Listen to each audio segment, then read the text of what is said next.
चलो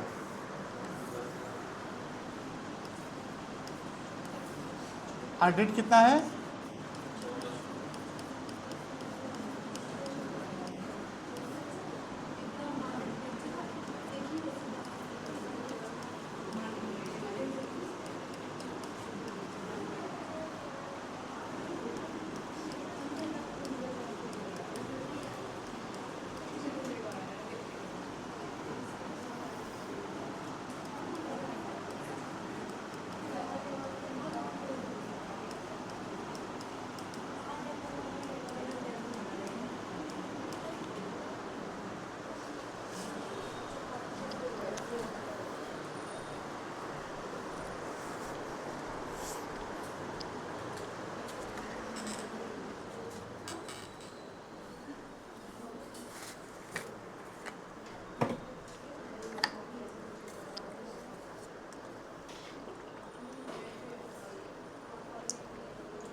चलो देखो ध्यान से, अकाउंटिंग टर्मिनोलॉजी, जैसा कि हमने बताया बेसिक अकाउंटिंग टर्म्स में हमें कुछ टर्म्स सीखने पड़ेंगे जिसके बेसिस पर हम अकाउंटिंग करते हैं। क्या करते हैं? अकाउंटिंग करते हैं। जैसा कि हमने जाना कि accounting is the language of business. Accounting क्या है बेटा? लैंग्वेज ऑफ बिजनेस है, जहाँ पर मनी है वहाँ पर अकाउंटिंग है। बट जब हम अकाउंटिंग करते हैं तो अकाउंटिंग करने के कुछ टर्म्स सीखने पड़ेंगे। क्या सीखने पड़ेंगे? टर्म्स सीखने पड़ेंगे। लिखिए, accounting terminology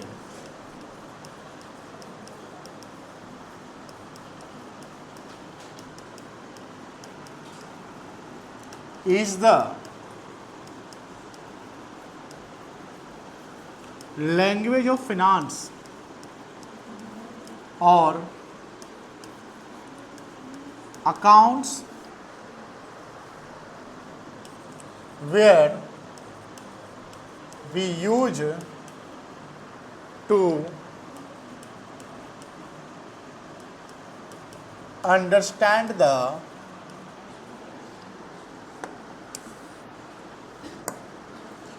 accounting work.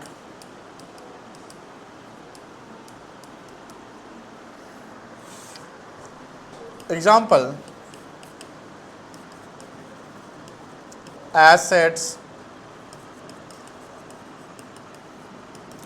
liabilities, capital, revenue, expenses, etc.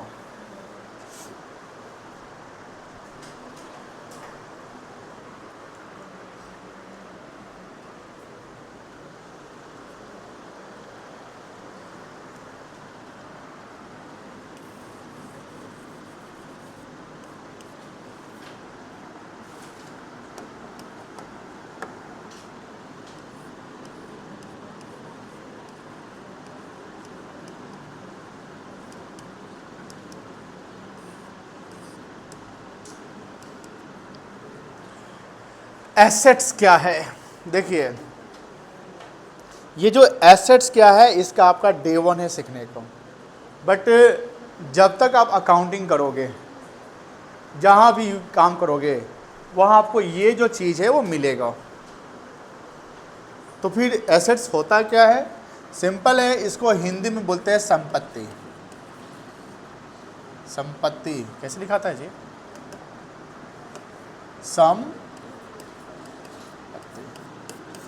संपत्ति। समझते हैं संपत्ति? नहीं समझते हैं? प्रॉपर्टी समझते हैं?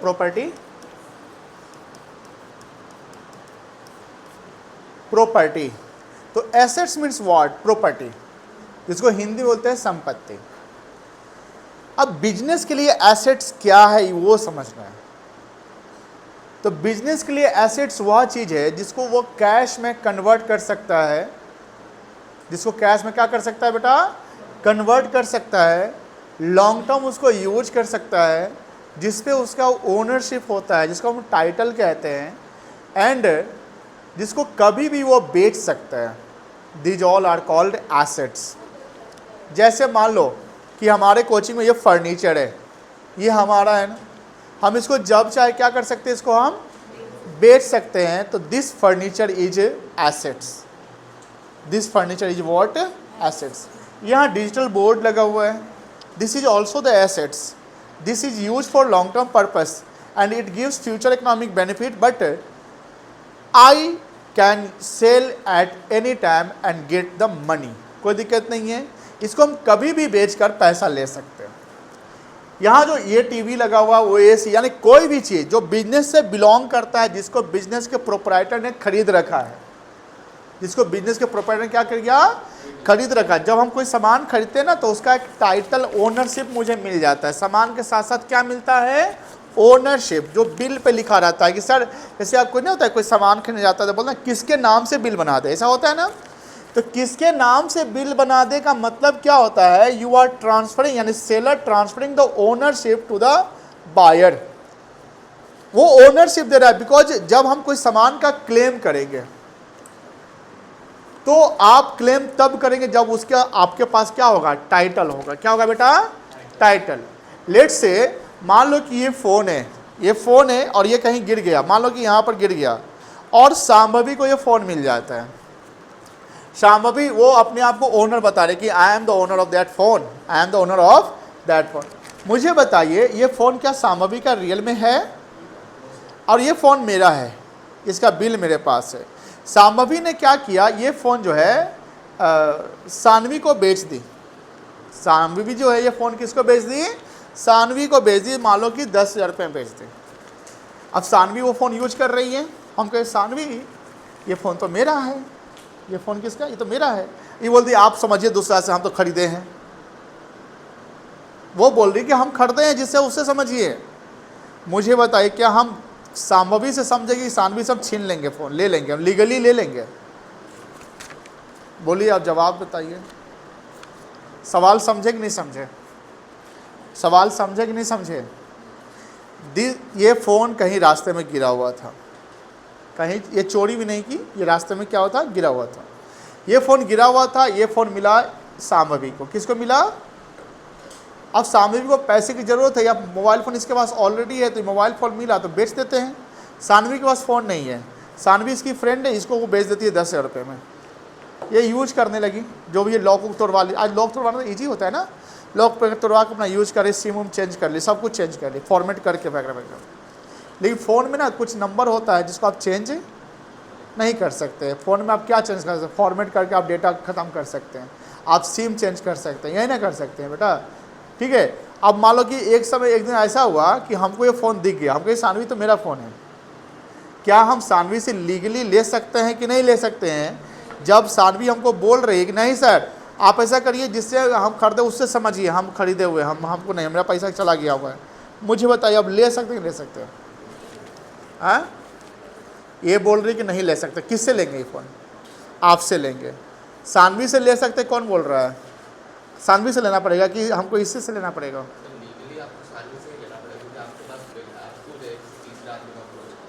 और कोई, दो बच्चे तो जवाब दे रहे हैं, दोनों का अपना अपना आंसर है, और कोई बता सकता है। शांभवी से लेंगे, आप बताइए। आराध्या आप बताइए, आप बताइए। शांभवी, बाप रे बाप, सब इसके खिलाफ है। आप बताइए, आप बताइए बेटा। सानवी से लेंगे, तुम बताओ। सानवी, इसका प्रूफ है कहाँ है, प्रूफ तो मेरे पास है, बिल तो मेरे पास है। किससे, सानवी समझे जिससे खरीदी है। सानवी से हम पूछेंगे तुम जब खरीदी शांभवी से तो उसका बिल था तुम्हारे पास, तो मुंह बंद कर लेगी, जा ये तो हमसे पूछवे नहीं किए। हम कह देखो इसके लीगल ओनर हम है, हम डायरेक्ट किससे लेंगे, सानवी से लेंगे फ़ोन। सानवी समझे किससे फ़ोन खरीदी है। चोरी का सामान खरीदिएगा तो यही ना होगा, चोरी या मिला हुआ सामान खरीदेगा तो यही ना होगा। जो इस किसी भी गुड्स का जो जिसके पास टाइटल होता है ना, वो उसका रियल ओनर होता है। इसलिए ज़मीन वगैरह जब खरीदाता है तो रजिस्ट्री में नाम लिखाता है ना, उसके पास वो उसकी रियल ओनरशिप उसके पास है। ज़मीन पे आप कितना आप खेती करिए, कागज़ मेरे नाम से तो मैं मालिक हूँ। इसको टाइटल कहते हैं। क्या कहते हैं बेटा? टाइटल। तो एसेट्स में ध्यान रखना है कि बिजनेस, जैसे मान लो कि हम इस प्रॉपर्टी पे रेंटेड है ना, लेट आउट करके, मतलब कि हम इस पे रेंट दे दे के हम इस प्रॉपर्टी को यूज कर रहे हैं ना, क्या इस बिल्डिंग के मालिक हम कहलाएंगे? बोलिए, क्या जब हम अकाउंटिंग करेंगे तो बिल्डिंग को एसेट्स हम बताएंगे, हम अपना एसेट्स दिखाएंगे? नहीं दिखाएंगे, बिकॉज ये मेरा प्रॉपर्टी नहीं है। जो मेरा प्रॉपर्टी, जो बिजनेस का प्रॉपर्टी है, वही आपको दिखाना पड़ेगा। मेरी बात समझ में आ रही ना? तो ध्यान रखिएगा, assets means what? Assets means the property. Assets means what? The, बोलो, assets means the property which are uses for, which are long term purposes, which are used for long term purposes, as well as which gives future economic benefits, जो हमें क्या दे सकता है? Future economic benefits देता है, उसको हम बोलते हैं एसेट्स। क्या बोलते हैं बेटा? एसेट्स। लिखो,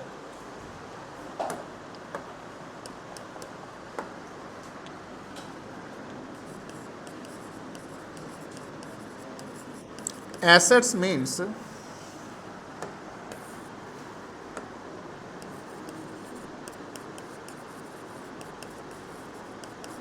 the property which are uses for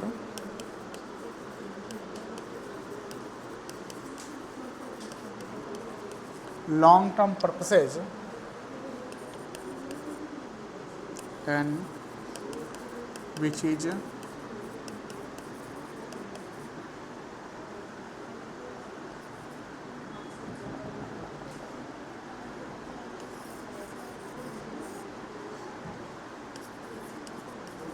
which gives future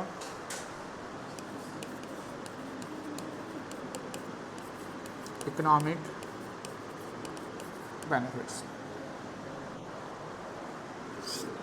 Example, land and building,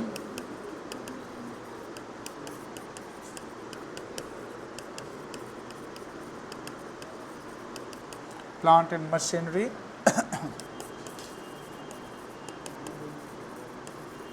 furniture and fixtures,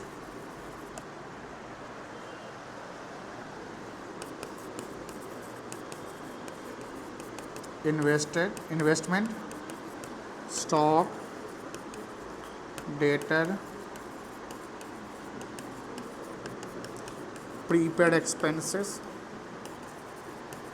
cash at bank,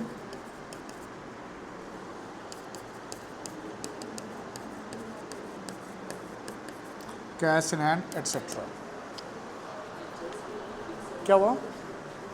furniture and fixers, ये फिक्स, जो जिस फर्नीचर को हम फिक्स कर दिए ना, जैसे वार्डरोब सब हो गया ना, जो हम फिक्स कर दिया वो फिक्सर्स हो गया। हमने लिखा assets means the property which are uses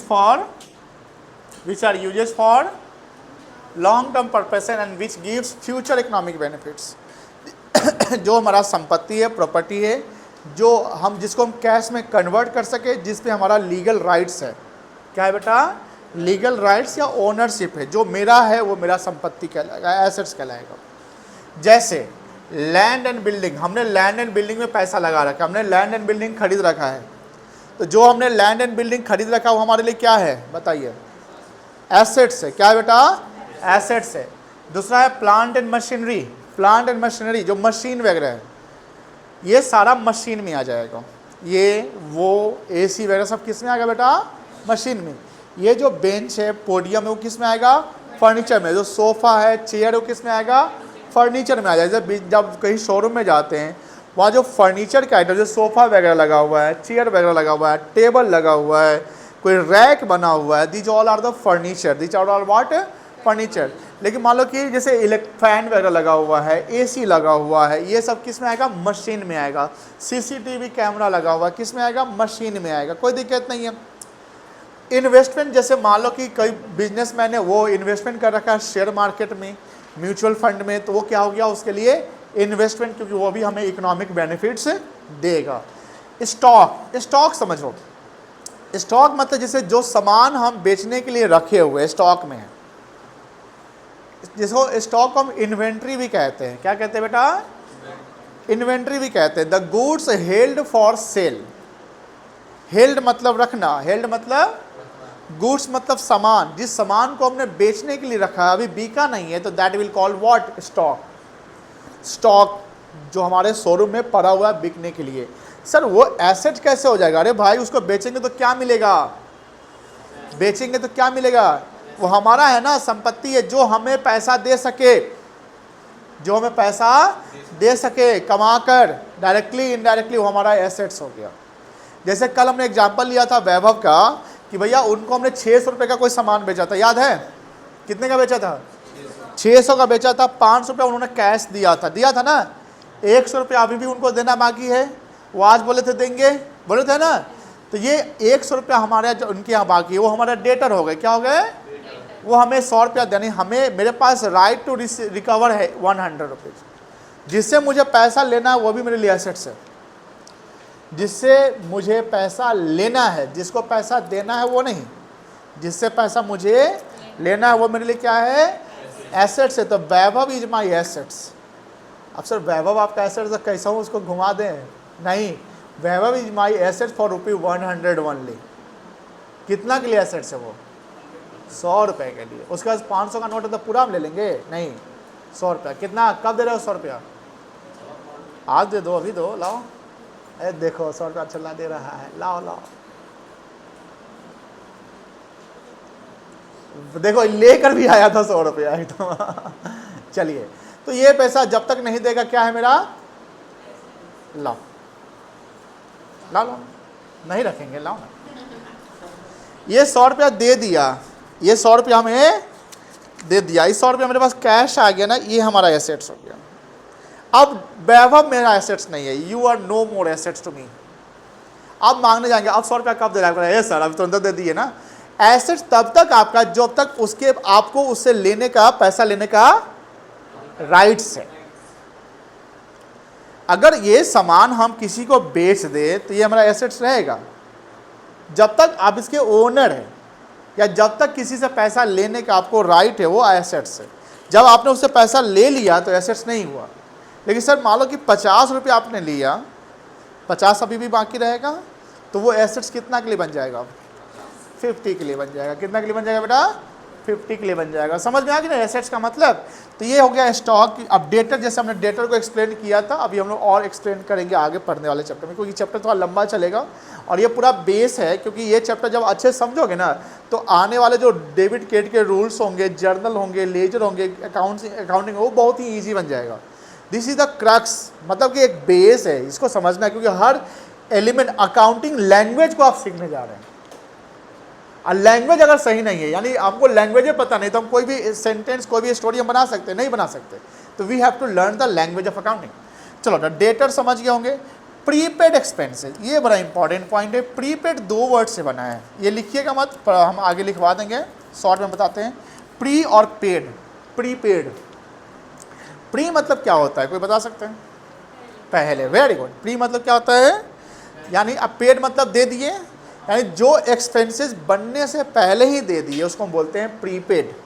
जैसे मोबाइल रिचार्ज करते हैं ना, प्रीपेड वाउचर ना, प्रीपेड। यानी मोबाइल में हमने मान लो 90 दिन का रिचार्ज करवाया, तो मेरे पास अब राइट है 90 दिन तक इससे बात करने का। बोलो हाँ है ना? आप बिजली का भी देखते हो, प्रीपेड मीटर लग गया ना। पहले प्रीपेड नहीं होता था, पहले पोस्टपेड हुआ करता था। पोस्ट मतलब बाद होता है, पोस्ट मतलब क्या होता है?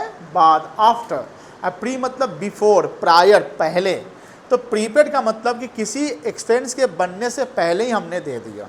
चलिए, Aaradhya come here, come. Aaradhya is the employ of this organization. Aaradhya इस ऑर्गेनाइजेशन क्या है बेटा? एम्प्लॉय है। क्या है बोलो? एम्प्लॉय है। इनको सैलरी देना है। क्या देना है? सैलरी देना है। थोड़ा कैमरा में आ जाइए, इधर आ जाइए।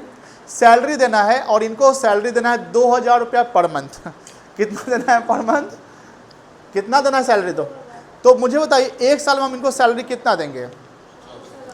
लेकिन आराध्या आप ये मुझे बोलिए कि सर थोड़ा सा हमको 2 महीने का एडवांस चाहिए था, घर में थोड़ा सा पार्टी फंक्शन है तो मुझे ज़रूरत है पैसे की। बोलिए। सर 2 महीने का एडवांस पेमेंट चाहिए था, ओके, 2 महीने का एडवांस कितना बनेगा? 4,000 रुपया। तो 24,000 तो एक साल का बन गया जो हमारे काम की, प्लस 4,000 रुपया एक्स्ट्रा हो गया। टोटल कितना देना पड़ेगा? 28। लो आराध्या 28,000 रुपया ले लो, जाओ। हमने आराध्या को कितना पेड किया है? बोलो, बैठ जाइए, पैसा हम ले लेंगे आपसे वापस, बैठिए आप। 28,000 रुपया इनको दे दिया। एक साल ये हमारे यहाँ काम की और इतनी तेज कि बोलती 2 महीना का हमको ज़रूरत है। पूरा सर झुका के थोड़ा सा मतलब कि नहीं होता है, इमोशनली हमसे बोली सर दो काम है, और ये 2 महीने का एडवांस लेके चली गई। अब हम दे दिए उसको पेड इन एडवांस। मेरे लिए क्या है?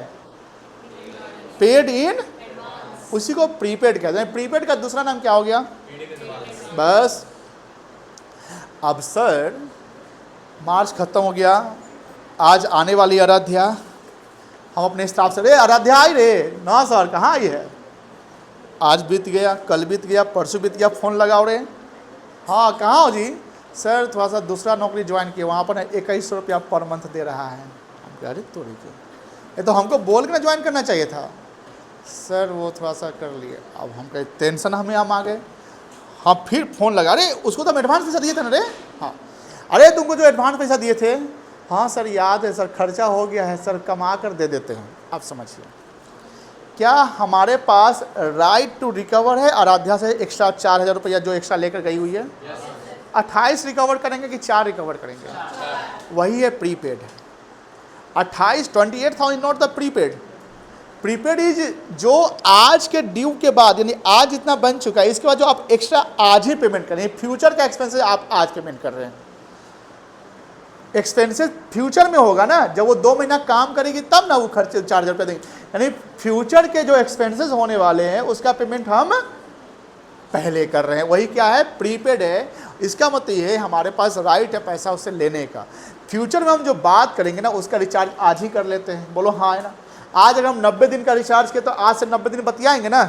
हम बिजली रिचार्ज के लिए आज मान लो 0 बैलेंस हो गया, आज हमने 2,000 का रिचार्ज किए, तो फ्यूचर में हम 2,000 रुपया यूज करेंगे ना। This is the prepaid. This is what? Prepaid. समझ गए ना? तो प्रीपेड इज व्हाट? एसेट की एसेट्स होगा ना। प्रीपेड क्या होगा बेटा? एसेट्स। और प्रीपेड का दूसरा नाम क्या बताया था अभी? Paid in advance. लाभ ना। चलिए, तो प्रीपेड का दूसरा नाम हो गया पेड इन एडवांस। कोई दिक्कत नहीं है। फिर कैश एट बैंक। बैंक में मेरा पैसा जमा है, वो मेरे लिए संपत्ति है, जब जाएंगे बैंक से पैसा निकाल सकते हैं। बोलो हाँ है ना? दूसरा cash in hand. Cash in hand और कैश एट बैंक अंतर है। ये जो हमारे पास पैसा है बिजनेस में है, this is called cash in hand. This is what? कोई दिक्कत नहीं है। बट ये पैसा जब हमने बैंक में जमा कर दिया, ये पैसा कहाँ जमा हो गया? तो मेरे हैंड में है नहीं ना, बैंक में जमा किया। लेकिन मुझे पैसे की ज़रूरत है, हम चेक दे दे, यूपीआई कर दे, या बैंक से चाह के पैसा हम निकाल ले, तो बैंक में जो पैसा पड़ा हुआ है उसको बोलेंगे कैश एट बैंक। एक चीज़ ध्यान रखिएगा, यहाँ कैश इन हैंड है, यहाँ कैश एट बैंक है। इन और एट में अंतर है। कैश इन बैंक नहीं बोलना है आपको, कैश एट बैंक बोलना है। क्या बोलना है बेटा? Cash at bank. बैंक पे पैसा जमा है, और बैंक में एक इंसान का पैसा नहीं होता है, वेरियस डिपॉजिटर्स के पैसे होते हैं। कैश एट बैंक एंड यहाँ पर cash in hand. Cash at hand नहीं करेंगे, इन हैंड, हाथ में पैसा।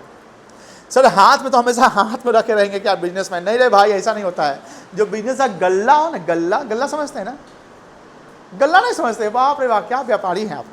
गल्ला जैसे हिंदी बोलते हैं इसको, ड्रॉर कहते हैं ना, ड्रॉर। जैसे जहाँ पर मैनेजर साहब या मालिक साहब बैठे रहते हैं, एक टेबल रहता है, निकाला ड्रॉर खोला, जिसको दराज भी कहते हैं, है ना। निकाला, चलो लो जाओ रे, लेके आओ समोसा, लेके आओ इडली, लेके आओ सांभर, लेके आओ। जिसका पैसा हम यूज करते हैं बिजनेस में डेली के छोटे मोटे खर्चों के लिए, ये कैश इन हैंड इमरजेंसी के लिए ज़रूरी होता है। अब मान लो कोई सप्लायर को पैसा देना है, लेकिन जानते हैं, पता है, एक जो बिजनेसमैन होता है ना, ऑर्गेनाइज बिजनेसमैन, वो अपना एक्सपेंसेस कैश में 10,000 से अधिक नहीं कर सकता है। एक खर्चा एक दिन में 10,000 से अधिक नहीं कर सकता। एक दिन में जैसे मान लो कि इनको सैलरी देना था ना, तो 28,000 हम कैश में इनको नहीं दे सकते। सर दे दिए तो क्या पाप हो गया? नहीं, कोई पाप नहीं हुआ। इनकम टैक्स की लॉ के अनुसार ना ये कहा जाता है कि अगर आप ऐसा करते हैं तो आपको इसमें इनकम टैक्स इस पर लग जाएगा, आपको इसका खर्चा नहीं माना जाएगा। जो खर्चा आप 10,000 से ऊपर कैश में कर देते हैं वो खर्चा आपका मानेंगे ही नहीं। अब मुझे बताइए, जिस एक्सपेंस को हम नहीं मानेंगे उससे प्रॉफिट किसी ऑर्गेनाइजेशन का बढ़ जाएगा कि घट जाएगा? नहीं, फिर से बोलिए। हमने अगर जहाँ पर 24,000 खर्च दिखाना है, हमने एक्सपेंस अगर नहीं दिखाया तो उस एक्सपेंस को ना दिखा के मेरा प्रॉफिट बढ़ गया कि घट गया? बढ़ जाएगा ना। तो मेरा टैक्स भी क्या हो जाएगा? बढ़ जाएगा। टैक्स बढ़ जाएगा तो हमारे लिए प्रॉब्लम है ना बेटा। इसीलिए ऐसा सरकार क्यों करती है सर? ऐसा सरकार इसलिए करती है कि भैया ब्लैक मार्केटिंग ना हो सके, कैश का एम्बेजलमेंट ना हो सके। आप उसको 24 दे रहे हैं कि 28 दे रहे हैं कि 15 दे रहे हैं, आप कैश दे रहे हैं, इसका कोई रिकॉर्ड एविडेंस है? मुझे बताइए।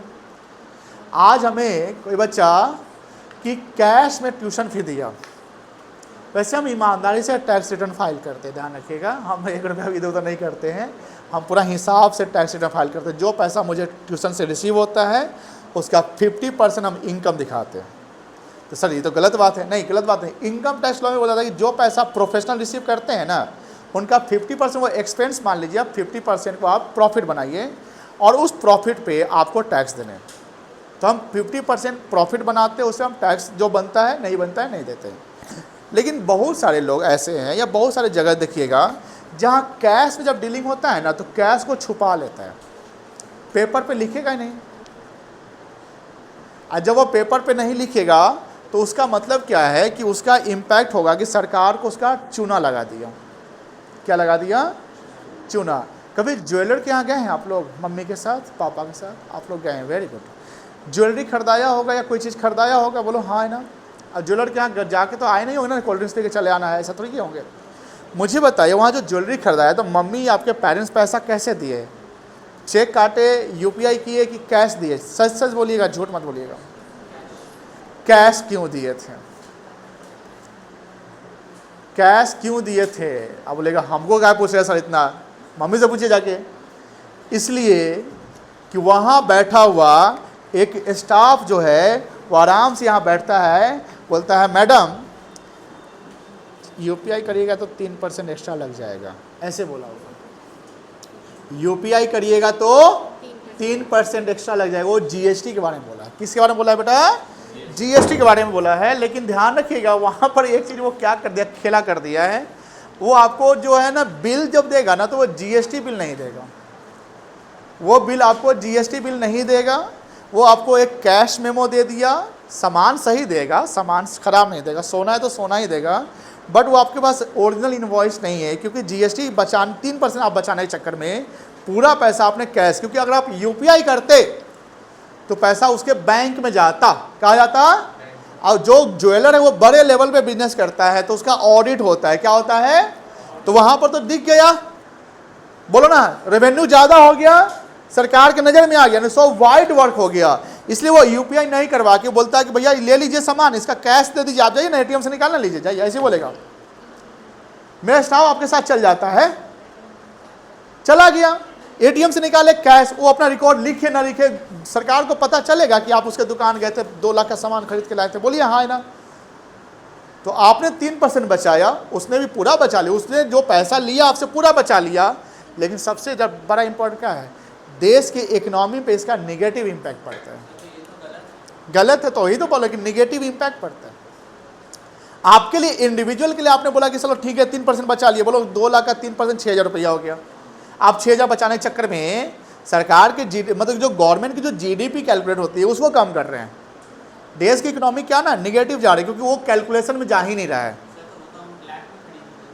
हाँ, ब्लैक में कहेंगे आपके पास फिजिकल गोल्ड है, फिजिकल गोल्ड है तो उसको आप कहीं भी बेच दो, सोनार के पास जाओगे वो भी बोला कि ठीक है हम, अब मान लेंगे फिर आपको वो बेचना है, आपको क्या करना है, वो बेचना है। आप गए सोनार के पास, आप बोले कि भैया इसको बेचना है, लाइए, वो आपको कैश दे, बातें नहीं तो वो आपको कैश देना है ना, ये आपसे पैसा ले लिया, पैसा दे दिया, आपको सामान ले लिया, बात खत्म। वो बिल देगा नहीं देगा, बात खत्म। वो आपसे जैसे वो लिया तो वैसे ही। सर अब सवाल है कि जिससे हम खरीदे थे उसी को बेचेंगे? नहीं भैया, गोल्ड है, कहीं भी गोल्ड को पिघला, गोल्ड कभी खत्म होता है? कोई इंसान मर रहा हो ना, उसका सारा सोना उसके देह पर रख दो, ले मर जो। उसको वो जल जाएगा, वो खत्म हो जाएगा, सोना खत्म होगा। बोलिए हाँ है ना। कभी भी जब युद्ध होता है, कोई ऐसी सिचुएशन इमरजेंसी की आती है, पता है लोग पैसा कहाँ, शेयर मार्केट से निकालते हैं, या उनका जो पैसा है ना उस पैसों को कहाँ खरीद लगाते हैं, गोल्ड में ही लगाते हैं। Gold is the safest investment. Gold is what, the safest, safe नहीं, सेफेस्ट इन्वेस्टमेंट। एक हेवन ऑफ इन्वेस्टमेंट कहलाता है, क्योंकि गोल्ड कभी खत्म नहीं हो सकता। और गोल्ड सबसे अधिक जाने हैं, जो मर्डर वगैरह होता है या मौत होता है ना, सबसे अधिक क्राइम गोल्ड के कारण ही होता है। और गोल्ड का वैल्यू समय के अनुसार ना एप्रिसिएट करता है। डायमंड के कारण ज़्यादा ये सब नहीं, क्राइम नहीं होता है। ज़्यादा क्राइम किसके कारण होता है, गोल्ड के कारण होता है। छोटे लेवल से बड़े लेवल पे, हम लोग तो छोटा लेवल का न्यूज़ पेपर देखते हैं ना। आप मूवी देखे होंगे, KGF आया था ना, कोलार गोल्ड फिल्म मूवी देखें, KGF। तो KGF भी गोल्ड पे ही बेस है। अमेरिकन से लूट कर क्या लेकर गया, गोल्ड लेकर गया। कितना को मारा वो, 1943 सेकेंड वर्ल्ड वार चल रहा था। सेकेंड वर्ल्ड वार 1939 to 45 चला था। कब से कब तक चला था, 1939 to 45, 44 तक चला था ऑफिशियली। 45 में बॉम्ब गिरा के खत्म कर दिया, स्वाहा हो गया एकदम। हिरोशिमा और नागासाकी याद है ना। तो वहाँ क्या होना, 1943 में ना बंगाल में ना ग्रेट फेमिन आया था। द ग्रेट फेमिन, फेमिन मतलब भुखमरी। सारा वहाँ का अनाज सब ना अंग्रेज सब अपने सैनिकों के लिए भिजवा दिया। इतने लाखों लाख लोग मरे थे। कहीं भी सोना दिख गया, चलो रे अंग्रेज सब अपना घर बसा लिया, अपना कॉलोनी बसा लिया, वहाँ सारा गोल्ड उठा लिया, सब भेजो इंग्लैंड भेजो। सबसे अधिक क्राइम अगर हुआ है तो किस चीज़ के लिए हुआ है, गोल्ड के लिए हुआ। And gold is the safe. अभी भी गोल्ड के लिए ही लोग मरता है, बोलो हाँ है ना, मरता है ना। आपके पास पैसा होगा, अभी जब कहिए चलो गोल्ड खरीद लेते हैं, गोल्ड। चलिए छोड़िए। तो यहाँ पर बात हम लोग आते हैं cash in hand, cash advice, समझ गए ना, कोई दिक्कत नहीं है। तो इन हैंड मेरे पास जो पैसा हाथ में, उसको इन हैंड कहेंगे। बैंक में जो पैसा उसको क्या बोलेंगे हम, कैश एट बैंक, कोई दिक्कत नहीं है। अब लिखेंगे क्लासिफिकेशन ऑफ एसेट्स या types of assets.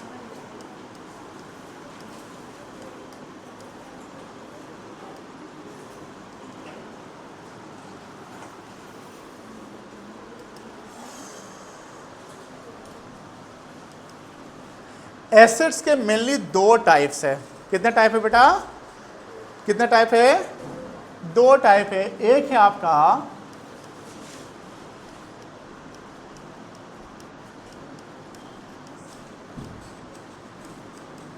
Non current assets and दूसरा है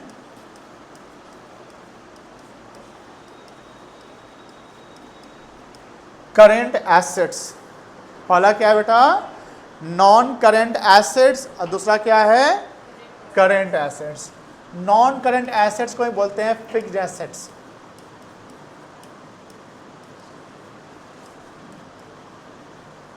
और करेंट जो नॉन करेंट नहीं है, इसको लिखो those assets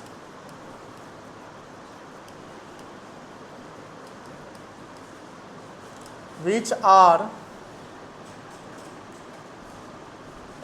used for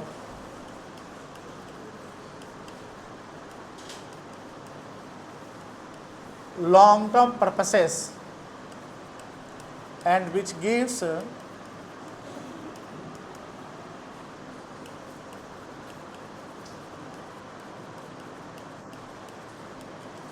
future economic benefits। तो गर्मी लग रही है ना, देखो तुम बंद करो दोस्तों।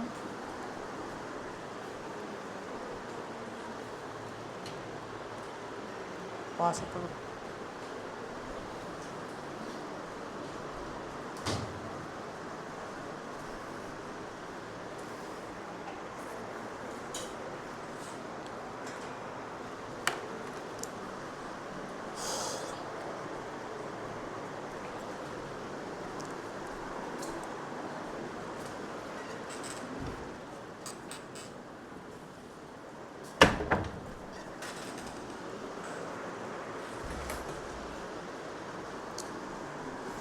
आज ये दोनों बच्ची नहीं आई है ना, जो कल आई थी, सुहानी नाम है उसका। चलिए एसेट्स के क्लासिफिकेशन जब हम करते हैं तो एसेट्स के दो पार्ट हैं। कितने पार्ट है बेटा? दो पार्ट है। पहला है आपका नॉन करेंट एसेट्स, जो करेंट नहीं उसको नन कहते हैं ना, और दूसरा है करेंट एसेट्स। क्या है बेटा? बोलो, साथ में बोलो। तो नॉन करेंट एसेट्स का ही दूसरा नाम क्या है? Fixed assets. फिक्स मतलब जो फिक्स, जो लॉन्ग टर्म के लिए यूज करते हैं, मतलब जिसको हम डेली के बिजनेस में हम यूज नहीं, मतलब कि डेली उसका वैल्यू चेंज नहीं होता है, लॉन्ग टर्म पर। जैसे फर्नीचर, फर्नीचर की बात करें तो वो फिक्स्ड एसेट्स कहलाएगा। बिल्डिंग फिक्स्ड एसेट्स कहलाएगा। मशीनरी फिक्स्ड एसेट्स कहलाएगा। तो fixed asset means the asset which are use for long term purposes. कोई दिक्कत नहीं है, इसके बारे में लिखो। ये भी दो प्रकार का होगा। एक हो गया आपका टैंजिबल फिक्स्ड एसेट्स,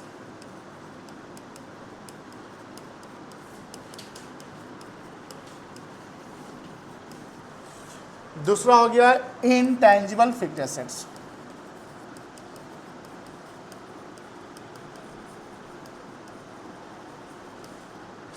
टैंजिबल का मतलब जानते हैं क्या होता है? टैंजिबल का मतलब दृश्य, जो दिख सकता हो, और इनटैंजिबल मतलब अदृश्य, जो नहीं दिख सकता है। तो टैंजिबल फिक्स्ड एसेट मतलब क्या होता है? Tangible fixed assets are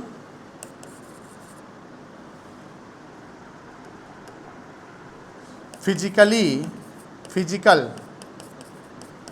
in existence which can be seen or touched, which are movable or immovable, उसको बोलते हैं tangible fixed assets.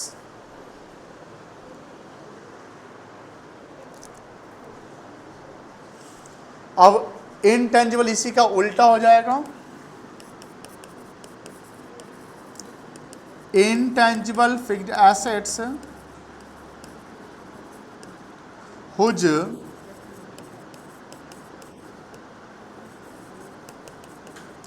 physical existence does not exist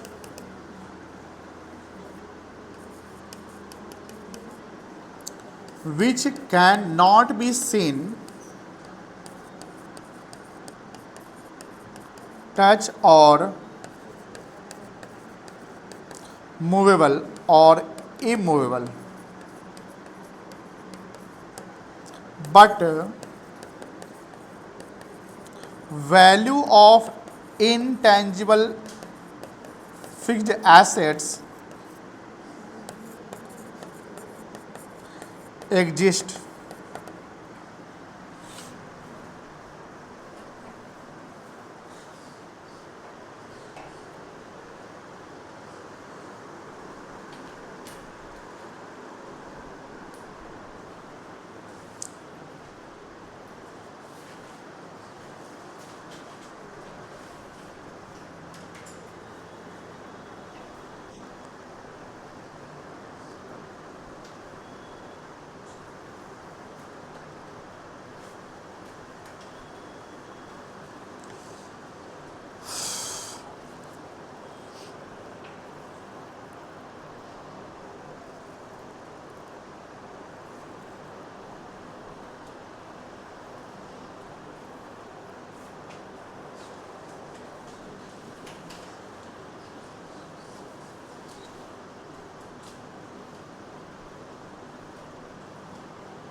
हो गया।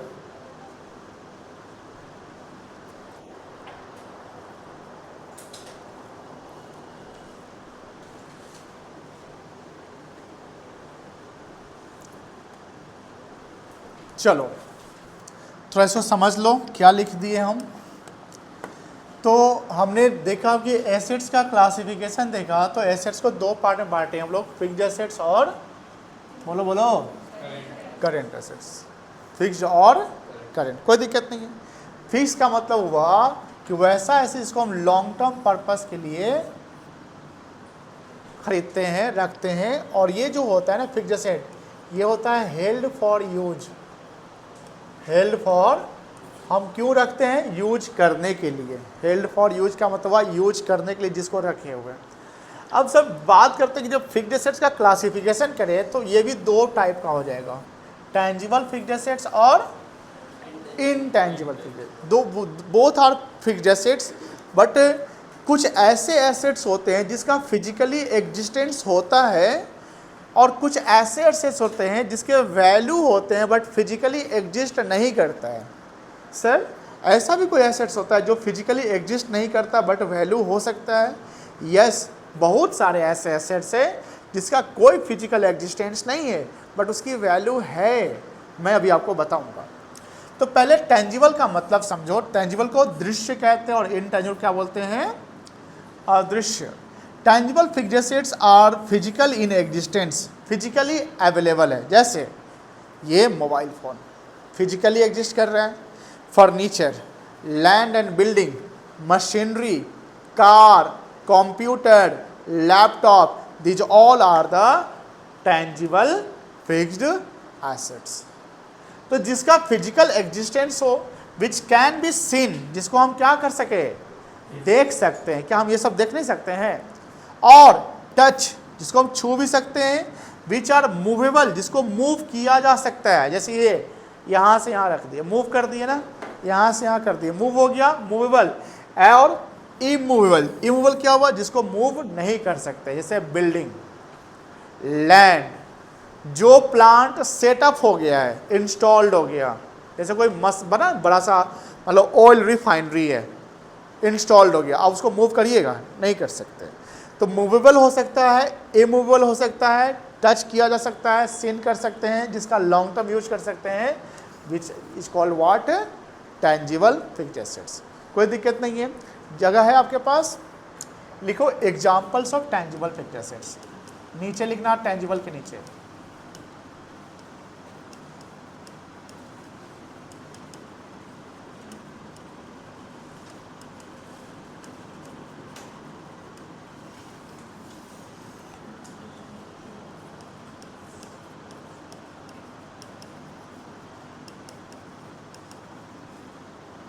Land and building, plant and machinery,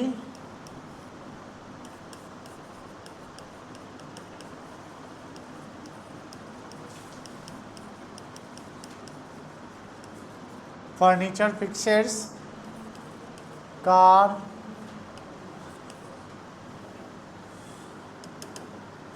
mobile phone, laptop, computer, etcetera.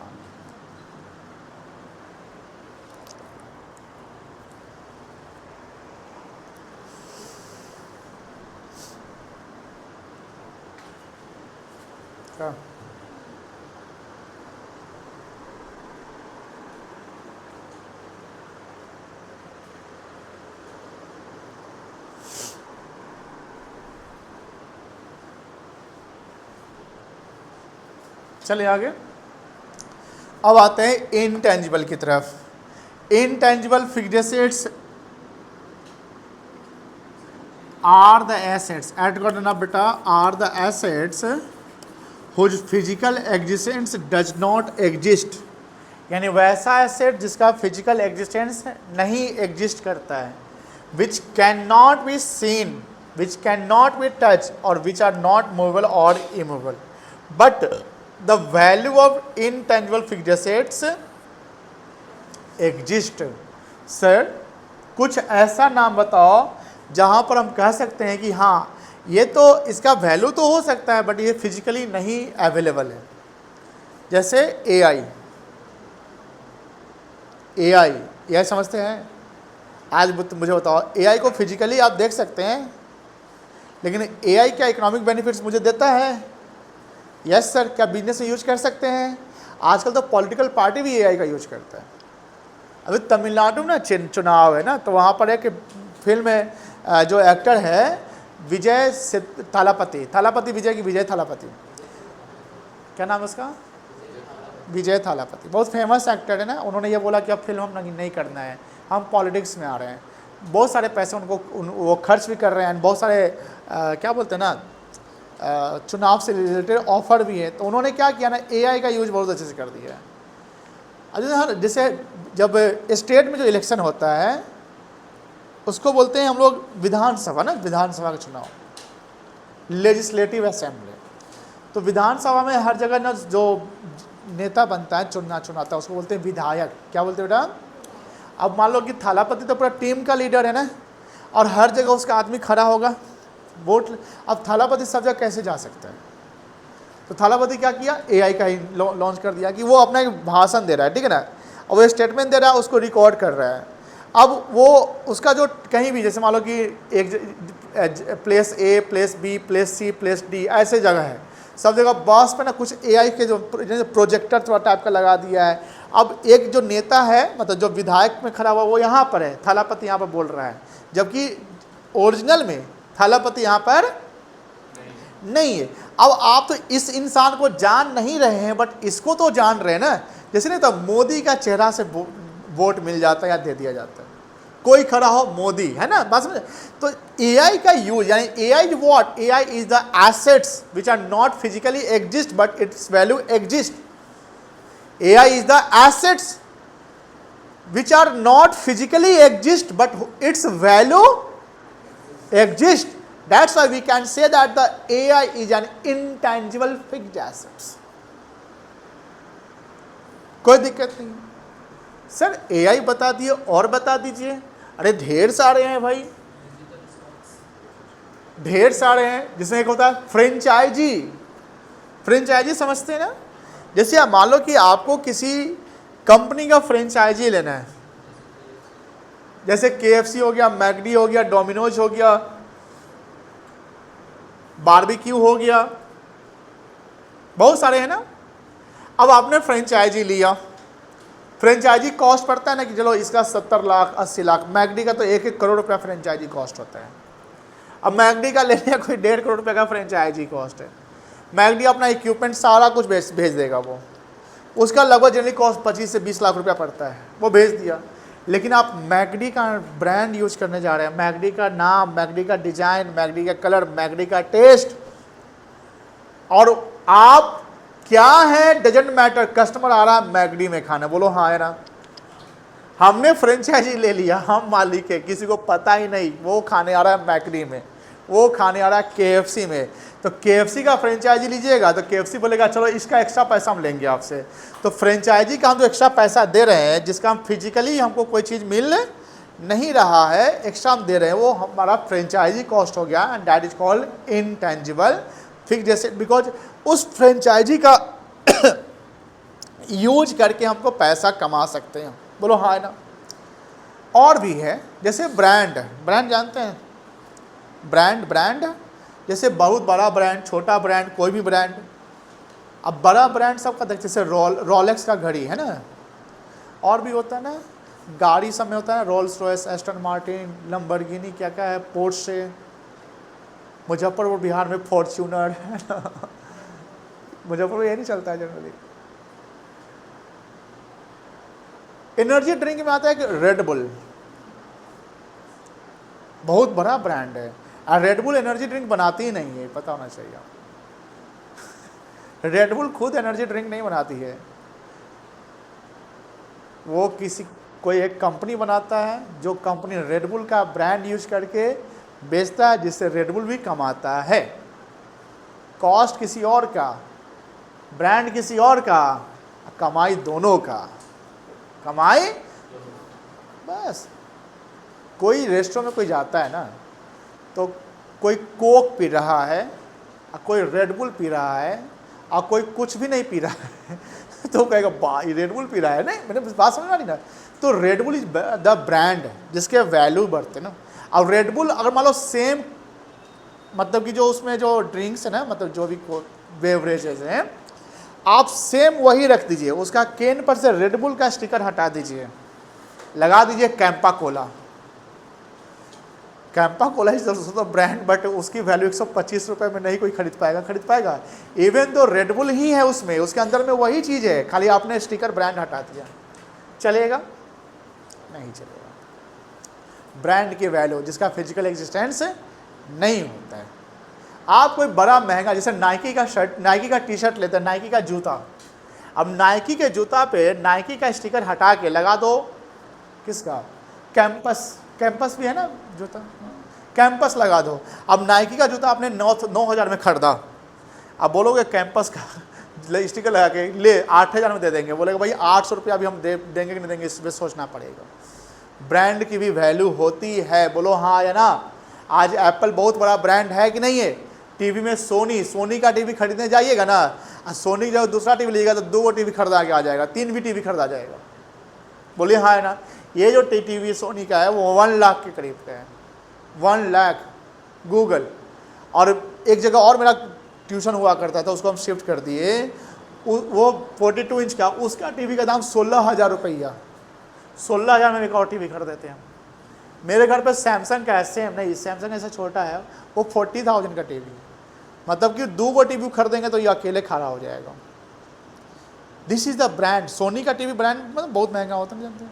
तो ये brand भी क्या है, जिसका फिजिकल कोई एग्जिस्टेंस नहीं, लेकिन ब्रांड के कारण उसकी वैल्यू क्या हो जाती है बेटा, ज़्यादा हो जाती है। उसके अलावा और भी है, फ्रेंचाइजी हो गया, हमने बता दिया। नो हाउ होता है, knowledge is also your intangible fixed asset. हमने कल भी बताया कि जो ब्रेन है ना, इसका यूज आप कितना भी कर सकते हैं, आप अपने नॉलेज के बेसिस से बहुत सारा पैसा कमा सकते हैं, बोलो हाँ है ना। कोई आपका R&D आपने किया, क्या किया, R&D का फुल फॉर्म बता सकते हैं, रिसर्च एंड। तो R&D में आप रिसर्च एंड डेवलपमेंट करके किसी एंड रिजल्ट पे आप पहुंच गए, और वो एंड रिजल्ट आपका सक्सीड कर गया। अब इसके बदौलत आप बहुत कुछ कर सकते हैं, बट आप नहीं कर सकते क्योंकि आपके पास पैसे की कमी है। तो आप किसी ऐसे कंपनी को बेच दीजिए जो आपको उसका पैसा दे रहा है, वो उसका फॉर्मूला यूज कर रहा है, बोलो ऐसे ना होता है। हम मान लो कि मैं साइंटिस्ट हूँ, मैं कोई साइंटिस्ट, यार मेरे पास कोई फॉर्मूला आ गया, मैंने उसको डिस्कवर किया, इन्वेंट कर दिया, बट इसको अब मार्केट में लॉन्च करने के लिए हमको वर्ल्ड वाइड लॉन्च करने के पहले पैसा चाहिए ना। बिजनेस करने के लिए पहले क्या चाहिए, पैसा चाहिए बेटा। मेरे पास पैसे नहीं, मेरे पास आइडियाज है, मेरे पास पैसे नहीं, मेरे पास क्या है, आइडिया है। बट उस आइडिया से क्या, जब उसका हम कैपिटलाइजेशन ना कर सके, कैपिटलाइजेशन तो उसको कमाएंगे कैसे भाई, तो कंपनी से बेच दीजिए, पैसा देगा वो। आज मुझे बताइए, बड़ी बड़ी कंपनी, बड़े बड़े IT इंजीनियर या बड़े CA को, रैंकर सबको क्यों रखती है, कि भैया उसके दिमाग से हमको कमाना है। टेस्ला का नाम सुना है, टेस्ला कंपनी, टेस्ला कंपनी के CEO का नाम जानते हैं? नहीं, टेस्ला मालिक CEO कुछ और, CEO नहीं, CFO, चीफ फाइनेंशियल ऑफिसर कौन है जानते हैं? एक इंडियन ओरिजिन है, इंडियन है। टेस्ला कंपनी का CFO एक क्या है बेटा, इंडियन है, और वो चार्टर्ड अकाउंटेंट है। क्या है बेटा, चार्टर्ड अकाउंटेंट। लिखो CFO of Tesla, CFO of Tesla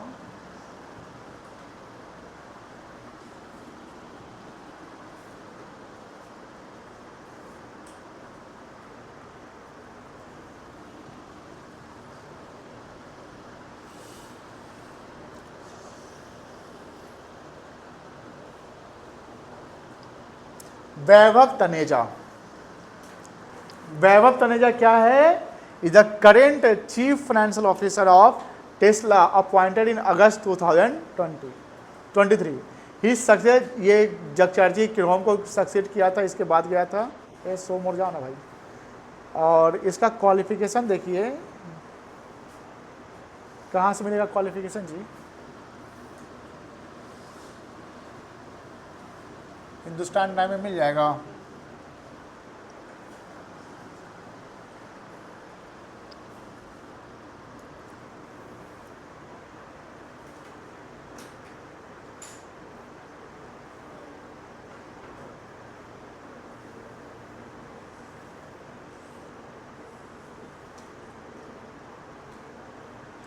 और ये लाइन लिखा हुआ है कुछ, Vaibhav Taneja has served as a chief financial officer of Tesla since 2023 and has been with the company since 2017. A qualified chartered accountant from India. ICAI से वो CA किया and Delhi university से वो ग्रेजुएशन किया है। क्वालिफिकेशन मैटर करता है, पढ़ाई मैटर करता है। बड़ा सोचो, बड़ा पढ़ाई करो, कहीं ना कहीं तो पहुंचोगे रे। शायद कहीं अगला वैभव तनेजा आप बन जाओ। मेरी बात समझ आ रही ना? जब आपकी क्वालिफिकेशन हाई क्वालिटी की रहती है ना, हाई क्वालिटी की क्वालिफिकेशन, तो कहने कि आपको बड़ी private company hire, government company hire नहीं करेगी। गवर्नमेंट कंपनी आपको पैसे उतने नहीं देगी। आज बड़े बड़े जो लोग हैं, जो जैसे आप सुंदर पिचाई जानते हैं, आप सत्य नडेला का नाम सुने? सत्य नडेला नहीं जानते हैं? सुंदर पिचाई को जानते हैं? आप जानते हैं, आप लोग नहीं जानते हैं। गूगल कंपनी का CEO सुंदर पिचाई IIT खड़गपुर से वो MBA किए हुआ है, और उसके पूछा कि 12th आप दिल्ली यूनिवर्सिटी क्यों नहीं किया? तो मतलब कि 12th में हमको इतना नंबर नहीं आया था हम दिल्ली यूनिवर्सिटी के लिए हम क्वालिफाई कर सके। जो जनरली शुरुआत ऐसी सबकी होती है, बट मेहनत करते चला जाता है। सत्य नडेला ये भी इंडिया का ही, बहुत सारे लोग इंडियंस है जो अमेरिका के बड़े बड़े टॉप कंपनी के टॉप पोजीशन पे हैं। अब वो इंडिया क्यों नहीं सर, इंडियन कंपनी उतना उसको नहीं दे पाती है, तो वो बाहर में है। That's why the reason. चलिए, तो यहाँ पर समझ गए हम। तो कहाँ पर थे हम लोग? अभी नॉलेज पे थे ना, research and development, franchisee, software साथ में, सॉफ्टवेयर एप्स, इसकी भी वैल्यू होती है। डिजाइन, डिजाइन जानते हैं ना? कोई डिजाइन बना दिया, कोई पेंटिंग कर दिया, art, art is also the intangible assets. कोई दिक्कत नहीं है, लिखिए इसके बारे में। Examples of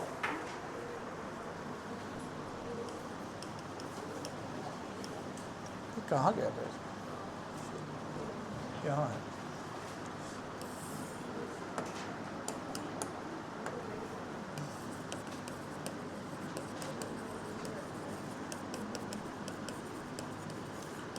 intangible fixed assets. मौसम ठंडा हो गया क्या? गर्मी लग रही है? ए भाई, अब ठंडा हो गया है। चलो, हाँ, टेंजिबल लिखो तो नाम बेटा, पहले लिखो brand, goodwill,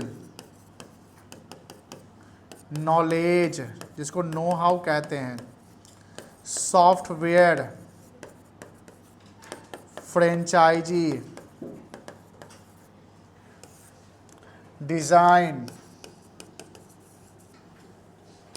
R&D, apps, logo, trademark, patent,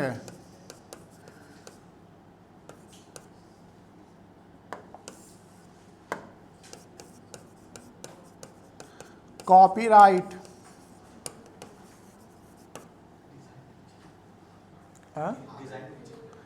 design के नीचे R&D, रिसर्च एंड डेवलपमेंट। एक ही चीज़ बता देते हैं आप लोगों को, डोंट वरी। तुम लिख लिया?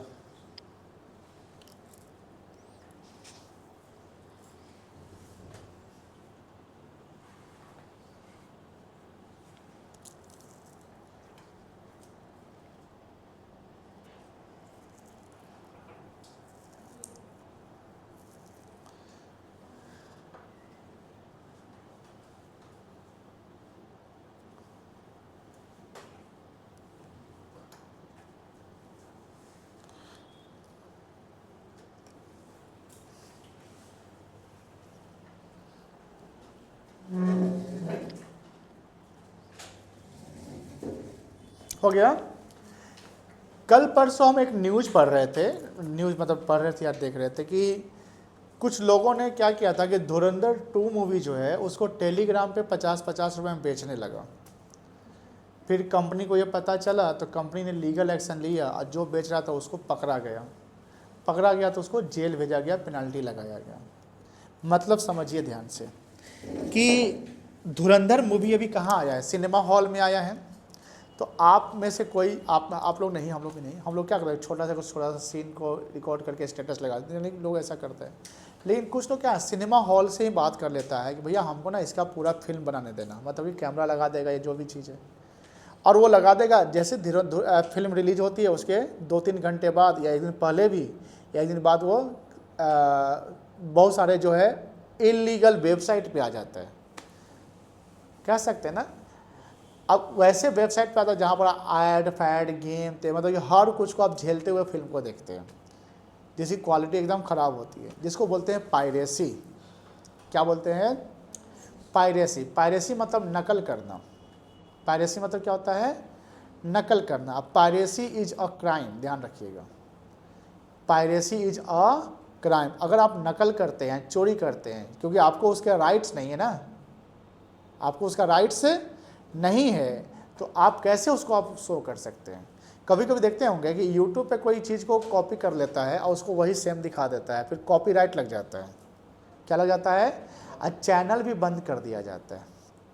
मान लो कि हॉटस्टार पे कोई, मान लो कि क्रिकेट का कुछ ऐसा चल रहा है, कुछ ऐसा चीज़ आ रहा है, आप उसको वीडियो बना दिया, सीधे अपलोड कर दिए, तो आपने हॉटस्टार से परमिशन लिया कहाँ था? वो क्या करेगा भाई, तो मेरा कॉपी क्यों किया जी? कॉपीराइट लगा देंगे तुम पे। क्या लगा देंगे? यूट्यूब सीधे बैन कर देगा। इसको बोलते हैं कॉपीराइट। कॉपीराइट का मतलब समझिए पहले कि अगर धुरंधर जिस सिनेमा हॉल में चल रहा है ना, उसको उसके कॉपी का राइट्स मिल गया है, डेट्स वो फिल्म चला रहा है। कॉपी का क्या मिल गया है? राइट्स, कि हमको इस फिल्म का कॉपी करने का अधिकार दे दो, इसका जो पैसा है ले लो। यही ना बात हुआ कि तुम ये फिल्म चलाते हो, कितना लोगे? चलो ठीक है, 4-10 करोड़ लोगे, लो 10 करोड़ रुपया। हमने उसको 10 करोड़ दे दिया, और हम फिर एग्रीमेंट होता है उसमें कि इस 10 करोड़ जो दिया है इसमें हम कितना दिन तक फिल्म चलाएंगे, ये भी एग्रीमेंट होता है।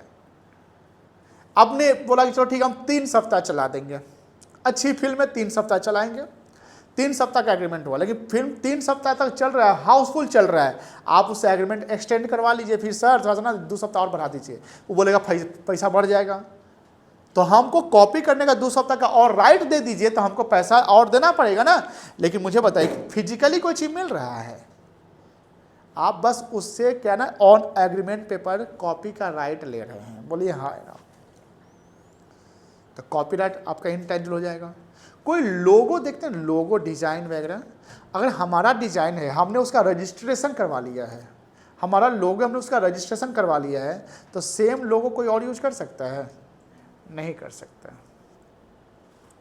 शार्क टैंक इंडिया में ना, हम तो आपको सब रियल स्टोरी बताएंगे कि आपको रिलेट कर पाइएगा। शार्क टैंक इंडिया में ना एक बार क्या हुआ कि एक पानी बनाने वाली जो एजेंसी कंपनी है, 20 रुपये जो बोतलें मिलता है, उसका नाम हमको याद नहीं आ रहा है, कभी याद है बता देंगे। शार्क टैंक इंडिया सुने हैं ना, उसमें 2-3 CA भी जज बना हुआ है ना, तो अमन गुप्ता भी है, हाँ अमन गुप्ता, एक लड़की भी है, नाम पता नहीं मुझे। तो वहाँ पर क्या हुआ, वो कंपनी क्या किया, जो मतलब जो फंड के लिए गया था, जिसको हम इक्विटी कहते हैं, मतलब ओनर से फंड मेरे में इन्वेस्ट करिए, यही तो शार्क टैंक इंडिया का कहानी ना। तो वो बताया कि मेरा मतलब बहुत अच्छा चल रहा है, बिजनेस से प्रॉफिट इतना बन गया वगैरह वगैरह, लेकिन उसमें ना उसने एक गलती कर दिया। जो वो बोल रहा था, तो वो कभी हम जो प्रोडक्ट बनाते हैं ना, किसी कंपनी के प्रोडक्ट का हम थोड़ा सा डिजाइन वैसा अपने दिमाग में बैठा के उसके अकॉर्डिंगली चलाते हैं, सेम कॉपी नहीं करते हैं, लेकिन उसके जैसा बनाने की कोशिश करते हैं। बोलो हाँ है ना। कोई चीज़ बनता है, कोई फिल्म भी देखिए, सेम कहानी नहीं बनाएगा कोई फिल्म। सर क्यों नहीं बनाएगा? अरे भाई तुम अगर सेम कहानी बनाते तो कॉपी कर दिया, फिर राइट लग जाएगा। सेम टाइप का बना दो, सेम टाइप का। डायलॉग भी आप कॉपी नहीं कर सकते हैं, सर चीज़ कॉपी होते ना। डायलॉग का हम अगर पेटेंट करवा लेते हैं, रजिस्ट्रेशन करवाते हैं कि मेरा डायलॉग है, अब तुम नहीं बोलेगा। जैसे बच्चा तो मेरा है, चल तुझे फैंटा पिलाता हूँ या कुछ भी पिलाता हूँ, अगर ये कॉपीराइट वो अगर वो रजिस्ट्रेशन करवा लेता है, अगले फिल्म या किसी फिल्म में आप उसको फिल्म नहीं बोल सकते। राइट, यही होता है रजिस्ट्रेशन।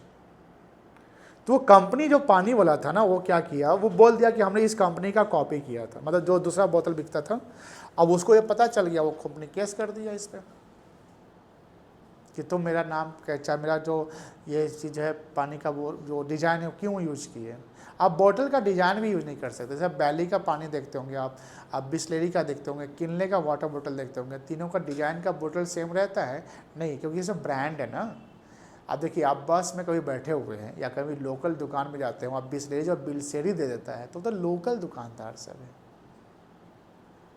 लोकल है, बिलसेरी यूज कर रहा है, कलर यूज कर रहा है, लेकिन वो भी कहने कहीं गलत कर रहा है। वो भी क्या कर रहा है? गलत कर रहा है। नहीं पकड़ा रहा है वो अलग बात है। समझ में आ रही ना? तो कुछ ऐसे चीज़ें होते हैं जिसको हमको उसके राइट्स, यानी कोई फिल्म आती है तो उसका नहीं होता कि नेटफ्लिक्स ने खरीद लिया तो उसका राइट्स उसको मिल गया, अब व्हाट्सएप पे नहीं ना मूवी चलेगा या अमेजोन पे नहीं चल सकता है। तो ये चीज़ें होती हैं। चलो, उसके बाद हमने ब्रांड देख लिया। गुडविल क्या होता है? गुडविल ख्याति को बोलते हैं, रेप्यूटेशन को बोलते हैं गुडविल। रेप्यूटेशन क्या बोलते हैं? गुडविल। एक होता है विख्यात, एक इंसान को जो बहुत फेमस है ना, पॉजिटिवली फेमस, उसको हम विख्यात कहते हैं। और जो निगेटिवली फेमस होता है उसको कुख्यात कहते हैं। अपराधी टाइप के लोगों को क्या बोला जाता है? कुख्यात। जो गलत काम किए हुआ उसको कुख्यात, कुकर्म है। एक विख्यात जो अच्छा काम किए हुआ है। अब मुझे बताइए, जो रेप्यूटेड इंसान है उसके वैल्यू होंगे कि नहीं? उसके नाम में कुछ बिकेगा नहीं बिकेगा? जैसे मान लो कि हम बात करें कि मुजफ्फरपुर जगह की, तो मुजफ्फरपुर में किस बिजनेस का गुडविल अच्छा होगा? मिठाई के दुकान में बोलो तो जैसे मान लो कि मुजफ्फरपुर में सबसे अच्छा मिठाई कहाँ मिलता है? किस दुकान का मिलता है? महाराज का मिलता है। तो गुडविल उसको अपना बना रखा है ना। तो गुडविल में क्या ना, आपको अच्छा सर्विस देना पड़ेगा, आपको अच्छा क्वालिटी देना पड़ेगा, आपको प्राइस रीजनेबल रखना पड़ेगा, नेट आपका लोकेशन ऑफ बिजनेस आपका फेवरेबल होना चाहिए। महाराज मान लो कहीं गाँव देहात में खोल लेगा तो महाराज वहाँ चलेगा? लोकेशन भी मैटर करता है। जैसे हमने मैगडी का बताया ना, मान लो मैगडी है कहाँ पे? मझौलिया में है ना बेटा। अब मैगडी इतना बड़ा बिजनेस ब्रांड है, फिर भी वो उतना नहीं चल रहा है। क्यों? क्योंकि उसका लोकेशन ऑफ बिजनेस खराब है। गुडविल क्रिएट हो जाता है प्रॉफिट से, कि जितना अच्छा हम प्रॉफिट परफॉर्मेंस करेंगे उतना अच्छा हमारा क्या बनेगा? गुडविल बनेगा। नो हाउ, जो नॉलेज की बेसिस पे सॉफ्टवेयर भी बता दिए। क्या बोला? हाँ, सॉफ्टवेयर। फ्रेंचाइजी हमने बता दिया। डिज़ाइन बता दिया। R&D। ऐप्स वगैरह भी, जैसे कोई भी ऐप्स होते हैं तो उसका भी पेमेंट होता है। आप ऐप, जैसे ऐप्स परचेज ऐप भी होता है ना, जैसे ना, तो परचेज ऐप क्या होता है? जैसे मान लो कि एक आईपैड में एक ऐप है जिसका हम लोग लिखते हैं, उसको कोला कहते हैं, कोला नोट है, वो मेरा परचेज ऐप है। परचेज ऐप मतलब कि जो वो कंपनी जो कर रही है, यानी हम उसको एक्सेस कर रहे हैं, हम उसको लिख रहे हैं, हमको उतना दिया, उसका वो पैसा ले रहा है। तो ये भी क्या है? आपका एक इनटेंजिबल फिक्स्ड एसेट्स हो गया। लोगो जानते हैं, ट्रेडमार्क जानते हैं, जो मार्क हम करते हैं उसको ट्रेडमार्क कहते हैं। पेटेंट मतलब रजिस्ट्रेशन करवा लेना किसी चीज़ का। कोई डायलॉग का हम पेटेंट रजिस्ट्रेशन करवा लें कि ये डायलॉग मेरा है। जैसे नहीं होता है अरे एगो कौन, बहुत सारा जो सोशल मीडिया फेमस होता है ना, एगो जो पत्थर से गाना बजा रहा था, गाना गा रहा था, राजू कलाकार जो था, वो बहुत फेमस भी हुआ। कुछ लोग ऐसे होते हैं कि अगर आप कुछ ऐसे चीज़ चला देते हैं और इसका पेटेंट करवा लिए तो आपका ही हो गया, आप उसको बेच सकते हैं, जितना चाहे बेच सकते हैं। फ़ोन आ रहा है क्या? कुछ हो गया? अभी हुआ है ना? चलिए, तो हमारा कोई डिज़ाइन, हमारा कोई डायलॉग, हमारा कोई क्रिएटिविटी जो हमें लगा कि अब ये मार्केट में पहला है, कोई नहीं इससे पहले किया, तो हम पहले सबसे पहले क्या करेंगे पता है? पेटेंट करवा लेंगे। पेटेंट करवाने का फ़ायदा क्या है कि अगर फ्यूचर में कोई अगर इसको यूज करेगा तो हमें पैसा देकर करेगा। उसको क्या बोलते हैं? Patent rights. क्या बोलते हैं बेटा? Patent rights. पेटेंट करवाता अपने नाम पे रजिस्ट्रेशन करवा लेना कि मेरे नाम से है। समझ गए ना? ये सब आपका क्या है? अब कॉपीराइट तो बताए, these all are the intangible fixed asset, कोई दिक्कत नहीं है। अब आपका करेंट है, उसको हम लोग कल डिस्कस कर लेंगे, ठीक है ना? चलिए, इसको लिख लिए थे ना?